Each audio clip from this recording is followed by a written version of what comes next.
Assalamualaikum warahmatullahi wabarakatuh. Bismillahirrohmanirrohim, Alhamdulillahirrobilalamin. Pada kesempatan ini, kita akan membahas tentang konsep pendidikan dalam perspektif Al-Quran. Al-Quran sebagai petunjuk atau huda, penerang jalan hidup atau bayinat, pembeda antara yang benar dan yang salah atau furqon, penyembuh penyakit hati atau sifa, nasihat atau petuah atau mau'izoh, dan sumber informasi atau bayan.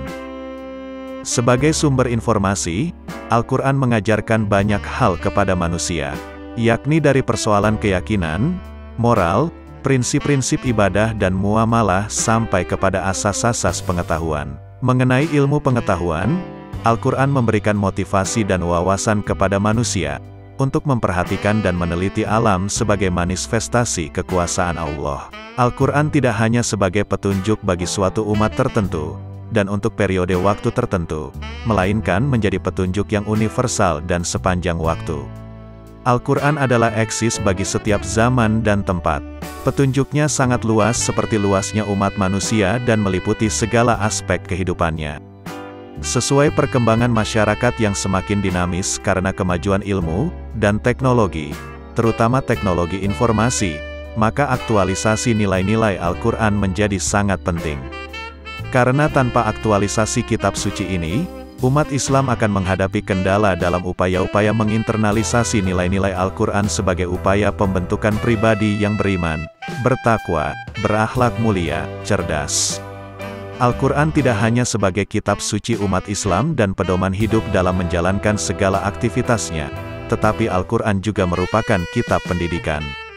Pendidikan menurut Al-Quran jelas berbeda dengan pendidikan yang ada dalam masyarakat non-Islam. Baik dalam wilayah teoritis maupun praktis, akibatnya melahirkan istilah-istilah pendidikan yang beragam dan berbeda pula. Ada 4 kata yang digunakan Al-Quran untuk mengungkapkan makna pendidikan, yaitu kata rob dengan bentuk masdarnya tarbiyah, kata allama dengan bentuk masdarnya taklim, kata adab yang mempunyai makna perilaku yang baik, dan kata zaka'a dengan bentuk masdarnya tazkiyah. Pertama, tarbiyah. Para ahli bahasa berbeda pendapat bahwa kata tarbiyah berasal dari kata roba yarbu, yang berarti tambah, tumbuh. Roba yurobi, yang berarti menjadi besar. Dan roba yarubu, yang berarti memperbaiki, menguasai, menuntun, menjaga dan memelihara. Jika dikaji dari sorof, kata tarbiyah sebenarnya lebih tepat berasal dari kata roba, yurobi. Tarbiyah, mengikuti wazan fak, ala, yufak, ilu, tafiilan. Yang mempunyai arti menguasai, mengatur, bertanggung jawab dan memberi nikmat. Kata tarbiyah dengan berbagai bentuk derivasinya, di dalam Al-Quran terulang sebanyak 952 kali, yang terbagi beberapa bentuk. A. Berbentuk isim fa'il, robani. Bentuk ini terulang sebanyak 3 kali yang kesemuanya berbentuk jamak robaniyuna atau robaniyina. Hal ini terdapat pada firman Allah dalam Quran Surat Ali Imran ayat 79. Kata robaoni dalam ayat tersebut dinisbahkan kepada kata robun yang mendidik manusia dengan ilmu dan pengajaran pada masa kecil. Menurut Ibnu Abbas, kata robani berasal dari kata roba yang mendapatkan imbuhan alif dan nun yang menunjukkan makna mubalaghah. Sebagian ulama berpendapat bahwa kata robani mempunyai arti tokoh ilmuwan arbabul ilmi yang mendidik dan memperbaiki kondisi sosialnya, dan ada juga yang berpendapat bahwa kata tersebut bermakna orang yang ahli dan mengamalkan agama sesuai yang ia ketahui. B. Berbentuk masdar, robun. Bentuk ini dalam Al-Quran terulang sebanyak 947 kali, 4 kali berbentuk jamak arbabun, 1 kata berbentuk tunggal, dan selebihnya diidomatikkan dengan isim sebanyak 141 kali yang mayoritas dikontekskan dengan alam, selebihnya dikontekskan dengan masalah nabi, manusia, sifat Allah dan Ka'bah. Seperti surat Al-Fatihah ayat 2. C. Berbentuk kata kerja, robba. Bentuk kata ini dalam Al-Quran diulang sebanyak 2 kali, yaitu pada surat Al-Isra ayat 24. Dan surat As-Suara ayat 18. Kedua, taklim. Kata ta'li ditinjau dari asal-usulnya merupakan bentuk masdar dari kata alama yang kata dasarnya alima, mempunyai arti mengetahui. Kata alima dapat berubah menjadi bentuk alama dan kadang dapat berubah menjadi alama, yang mempunyai arti proses transformasi ilmu. Hanya saja kata alama yang bermasdar i'lam dikhususkan untuk menjelaskan adanya transformasi informasi pintas. Sedangkan kata alama yang masdarnya berbentuk taklim, menunjukkan adanya proses rutin dan terus-menerus, serta adanya upaya yang luas cakupannya sehingga dapat memberi pengaruh pada muta'alim atau orang yang belajar. Kata ta'alum mempunyai adanya sentuhan jiwa. Hal ini ditunjukkan dalam firman Allah dalam Quran Surat Al-Baqarah ayat 31. Pengajaran yang dilakukan oleh Allah kepada Nabi Adam untuk menyebut nama-nama benda, mempunyai makna bahwa Allah menjadikan Adam dapat mengucapkan dan memberi nama sesuatu sebagaimana hal tersebut telah diajarkan kepadanya. 1. Kata alama berasal dari kata alama berarti menjadikan sesuatu mempunyai tanda atau identitas untuk dikenali, sedangkan bentuk kata alama berarti menjadikan identitas di atas sesuatu. 2. Kata alama berasal dari kata alima, berarti pencapaian pengetahuan yang sebenarnya. Jika kata tersebut berubah menjadi bentuk alama, berarti menjadikan orang lain tidak mengetahui menjadi tahu. Ketiga, ta'dib. Kata ta'dib berasal dari derivasi kata adiba yang berarti perilaku dan sikap sopan. Kata ini dapat membimbing manusia kepada sifat yang terpuji dan melarang sifat yang tidak terpuji. Kata adiba dalam berbagai konteksnya mencakup arti ilmu dan marifat, baik secara umum maupun dalam kondisi tertentu, dan kadang-kadang dipakai untuk mengungkapkan sesuatu yang dianggap cocok dan serasi. Salah seorang ahli pendidikan Sayyid Muhammad Naqib Al-Atos, ia menggunakan istilah ta'dib dalam pendidikan Islam yang digunakan untuk menjelaskan proses penanaman adab kepada manusia. Istilah yang digunakan Sayyid Muhammad Naqib Al-Atos berbeda dengan tokoh-tokoh lain yang kebanyakan menggunakan istilah tarbiyah. Al-Atos juga melihat bahwa adab telah banyak terlibat dalam sunnah Nabi. Dan secara konseptual, ia telah terlebur dalam ilmu dan amal.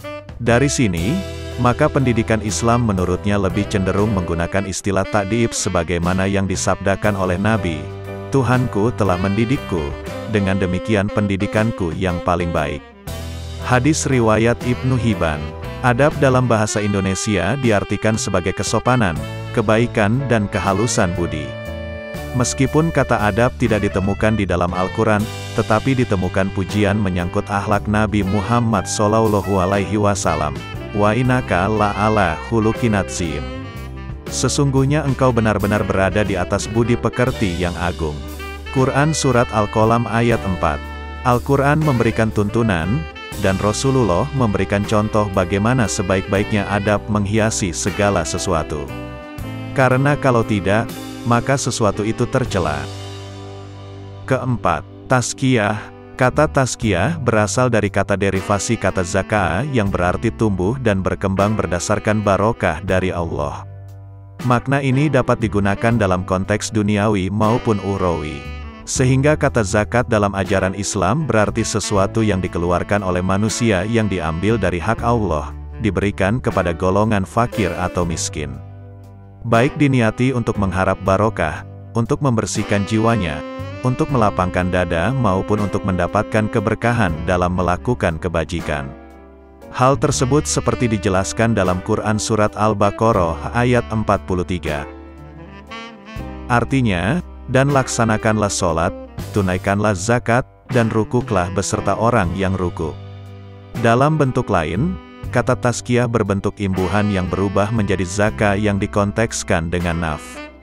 Kata tersebut terulang sebanyak 26 kali, 24 kali dalam bentuk kerja, dan 2 kali dalam bentuk masdar yang dinisbahkan kepada manusia, karena manusia dari satu sisi mempunyai potensi penyuci jiwa.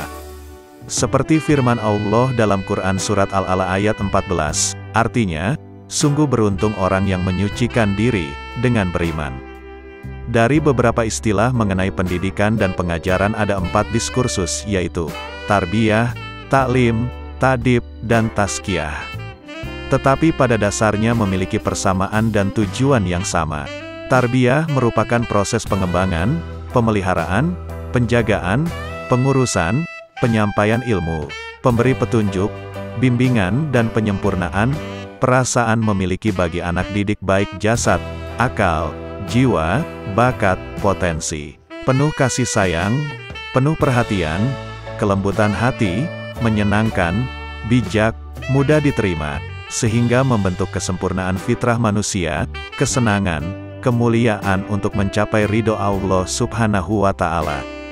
Taklim merupakan pemberitahuan dan penjelasan tentang sesuatu yang meliputi isi dan maksudnya secara berulang-ulang, bertahap, menggunakan cara yang mudah diterima, menuntut adab-adab tertentu, bersahabat, kasih sayang, sehingga muta'alim, pencari ilmu, mengetahui, memahami, yang dapat melahirkan amal solih yang bermanfaat di dunia dan akhirat untuk mencapai ridho Allah Subhanahu wa Ta'ala.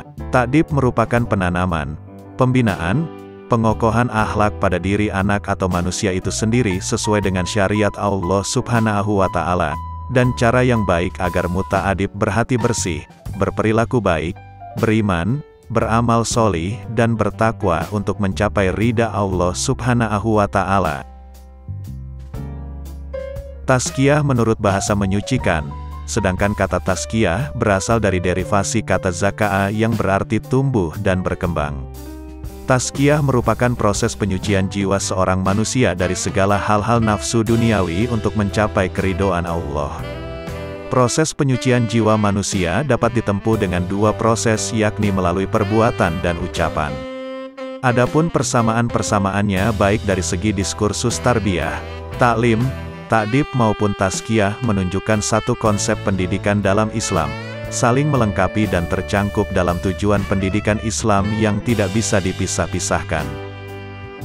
Demikian penjelasan singkat tentang konsep pendidikan dalam Al-Quran. Selanjutnya, buatlah resum dari materi ini. Resum tidak boleh lebih dari 1 halaman. Resum boleh diketik atau ditulis tangan. Kemudian simpan di Google Drive, dan linknya ditempel pada bagian tugas di Veklas. Kurang lebihnya mohon maaf.